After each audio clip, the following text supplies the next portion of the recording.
इंसान बनाते हैं, लेकिन अरहम साहब जो हैं वो उससे भी उन्होंने कुछ आगे जो है वो उड़ान भरी है। और वो मैं समझती हूँ कि एक मुहर्रक उन्होंने दिया है दूसरों को अपनी इस तहरीक के जरिए जो उन्होंने तहकीकात के प्लेटफॉर्म से शुरू किया है।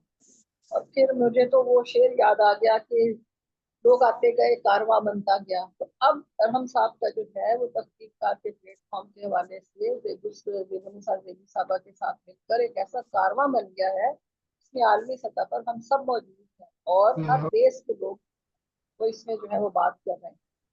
अब ये वो काम है कि जो प्रोग्राम को इंसान आगे बढ़ने दीजिए। आप जो आप बोल चुकी हैं, बहुत आवाज आ लोग रही हैं है अभी। जी आवाज जी। आ रही, लेकिन आप तो बोल चुकी हैं इससे पहले। उनका नेट तो डिस्टर्ब हो गया ये था। बात है कि इंसान नहीं, मैं अगली बात कर रही हूँ। अगली बात ये है कि ये इल्म के जरिए सैकड़ों लोगों तक जो बात पहुंचा रहे हैं, उससे जो है वो न सिर्फ ये सोए हुए जहनों को जगा रहे हैं, बल्कि ऐसे लोग भी होंगे जो तालीम की तरफ रागब होंगे। फिर कई ऐसे होंगे जो इनके इनके इन अशार को पढ़ के मंजिल का पता ढूंढेंगे। फिर ऐसे भी होंगे जो दूसरों से ताउन करेंगे। और इनके आशार में जो शुगुफ्तगी है, ताजगी है, वो इस तरह की है कि ये खुद भी एक ताउन करने वाली शख्सियत है। और जब लोग इनके मयार को देखते हैं तो वो खुद भी जो है वो इसी तरह से इनसे ताउन पर आमादा होते हैं। फिर जब इनकी किताबों का मुताला किया जाए, उसमें देखें तो उसमें खुशी है, उम्मीद है। मसाइब तो होते हैं जमाने में, मसाइल भी होते हैं, लेकिन जो शख्स उम्मीद की किरण दिखाता है लोगों को, मैं समझती हूँ वो सदका जारिया हो देता है। और उसका ये काम जो है ये लोगों को एक राहनुमाई देता है कि उठो आगे बढ़ो, मंजिल की तलाश करो, मंजिल सामने है। और उनकी किताबों के उन्वान देखें तो वो भी उसी तरह के हैं कि कहीं वो है फूल, खुशबू और शबनम, एक खुशी का इशारा है। और फिर उनका जो है वो जरा तुम हौसला रखना, मेरे एहसास में तुम हो के रंग। तो इनसे जो है वो एक उम्मीद की किरण फूट। फिर इनके लहजे में एक ताजगी है, खूबसूरती है और निखार है, शुगुफ्ती का एहसास होता है। फिर असर हाजिर का शूर भी है इनमें, और क्लासिकी रिवायत भी है। यानी अगर वो गजल कहते हैं तो वो भी उसमें जदीद रंग और ख्यालात भी हैं। और अगर नज्म लिखते हैं तो उसमें नसरी नज्म भी है, और उसमें जदीदियत भी है और क्लासिकियत के रंग भी नजर आते हैं। तो ये एक ऐसा गुलदस्ता बन जाता है जिससे हमें एक खुशबू का एहसास होता है। और जो कर्ब से दूर है, वो कर्ब जो इंसान के अंदर एक घुन की तरफ से खा जाता है। तो ये जो एहसास है, ये मैं समझती हूँ इनकी तहरीरों का एक बहुत बड़ा खासा है। अगर हम इनकी शख्सियत के दूसरे पहलू को देखें जो इनमें इनकी वो नज्मों में नजर आते हैं, तो कुछ मैं आशार देखना चाहूंगी। जैसे लिखते हैं कि आप मोहब्बत करो और फिर देखो कैसे वो बेवकूफ बनाती है। यानी बर्जस्ती का ये आलम है कि आप मोहब्बत करो फिर देखो कैसे वो बेवकूफ बनाती है। अजीब यानी इन्होंने लिखा है।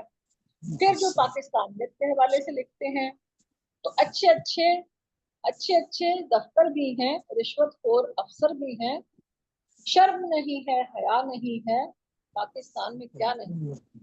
पाकिस्तान के हवाले से जो इन्होंने ये मिली नगमा लिखा है, मिली तराने की तरफ से पूरी जो इन्होंने रुदात बयान की है, मैं समझती हूँ आज के न सिर्फ नौजवानों के लिए बल्कि दूसरों के लिए भी एक लम्हा फिक्र किया है।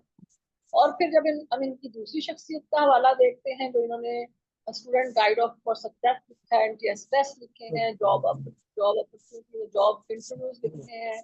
और फिर उसमें भी एक बुक है सब कुछ हो सकता है। सब कुछ हो सकता है। हम अक्सर अपनी उम्मीद जो है वो मायूसी में उसमें उतर जाती है। हम हाथ गिरा के बैठ जाते हैं, हमसे तो ये काम नहीं होता। लेकिन इसमें भी इन्होंने सब कुछ हो सकता है में भी इन्होंने ऐसे मजमून बांधे हैं कि जो इंसान को उम्मीद दिलाते हैं।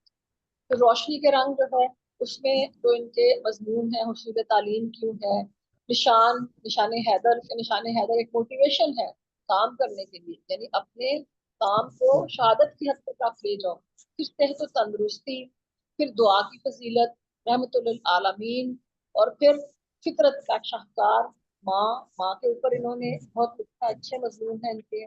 फिर उसके बाद इन्होंने कि तुम आसानियां पैदा करो। सबसे बड़ा जो जिंदगी का हासिल है, और अल्लाह ताला ने भी कहा है कि तुम दूसरों के लिए आसानियां पैदा करो, अल्लाह ताला तुम्हारे लिए आसानियां पैदा करेगा। काफिया शनाख्ती, फिर दिमागी सलाहियतें, उनको कैसे इस्तेमाल किया जाए।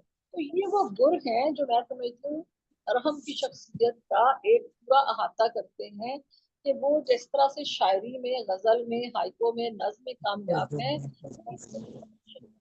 बाइल्म और इल्म परवर भी शख्सियत है। उन्होंने तालिब इल्मों के लिए और मुआशरे में लोगों की रहनुमाई के लिए जो कुछ लिखा है वो काबिल सितारिश है। तो ये एक उनकी मुकम्मल शख्सियत है। स्टार ऑफ पाकिस्तान में उनकी एक किताब है, इमेजिनेशन स्टाफ किताब है, हाउ टू इम्प्रूव रीजनिंग। ये बड़ी लॉजिकल बुक है इनकी, कि किस तरह से आप अपनी रीजनिंग को, अपनी बात को दलाइल के साथ बयान करें। तो ये वो चीजें हैं जो इनके शख्सियत के पस मंजर में सारी नजर आती है। और जब हम इन सब को साथ लेके चलते हैं तो मेरा ख्याल है कि हम आज के जमाने के कामयाब शायर भी हैं और बाअमल मौल्लम भी मैं उन्हें कहूंगी। तो उनके लिए बहुत सारी दुआएं। उनकी कुछ जो मुझे अशार उनकी किताब में बहुत अच्छे लगे। तुम हमें भूल नहीं पाते और हम तुम्हें याद भी नहीं आते, सहले मुमतना की बड़ी खूबसूरत मिसाल।